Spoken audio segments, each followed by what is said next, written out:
Hello guys, welcome back to peak time learners. இந்த வீடியோவில் last வீக்குள்ளே கரண்ட் அஃபேர்ஸ் வந்து ஷேர் பண்ணுறேன். கொஞ்ச நாளாகவே கரண்ட் அஃபேர்ஸ் சீரீஸ் வந்து அப்லோட் பண்ணலை. ஸோ செப்டம்பர் 17லேருந்து 22 வரைக்குள்ள இம்பார்ட்டண்ட்டான கரண்ட் அஃபேர்ஸ் வந்து இந்த வீடியோவில் ஷேர் பண்ணுறேன்.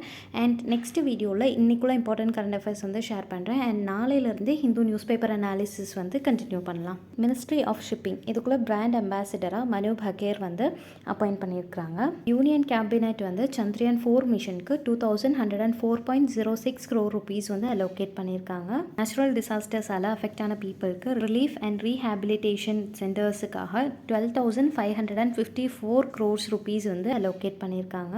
நார்கோட்டிக்ஸ் கண்ட்ரோல் பியூரோக்குள்ளே நியூ டைரக்டர் ஜெனரலாக அனுராக் கார்கை வந்து அப்பாயிண்ட் பண்ணியிருக்காங்க. சுபத்ரா யோஜனா இப்படிங்கிற ஒரு ஸ்கீமை பிரைம் மினிஸ்டர் நரேந்திர மோடி வந்து ஒடிஷாவில் லான்ச் பண்ணியிருக்காங்க. அண்ட் இதை பேஸ் பண்ணி இந்த ஸ்கீம் என்ன and what are the benefits and objectives of the scheme இதை வந்து படிச்சிருக்கணும், கொஞ்சம் இம்பார்ட்டண்ட். பார்டர் செக்யூரிட்டி ஃபோர்ஸுக்குள்ளே டைரக்டர் ஜெனரலாக அம்ரித் மோகன் பிரசாத் வந்து அப்பாயிண்ட் பண்ணியிருக்காங்க. Miss India worldwide 2024 title win பண்ணது த்ருவி பட்டேல். காமன்வெல்த் கேம்ஸ் 2026 இதை வந்து கிளாஸ்கோவில் தான் ஹெல்ப் பண்ண போகிறாங்க. அப்போ இதெல்லாம் தான் இந்த வீக்கில் உள்ள இம்பார்ட்டண்ட்டான point wise current affairs. And next வீடியோவில் 23rd செப்டம்பருக்குள்ளே இம்பார்ட்டன்ட் கரண்ட் அஃபேர்ஸ் வந்து பார்க்கலாம். தேங்க்யூ.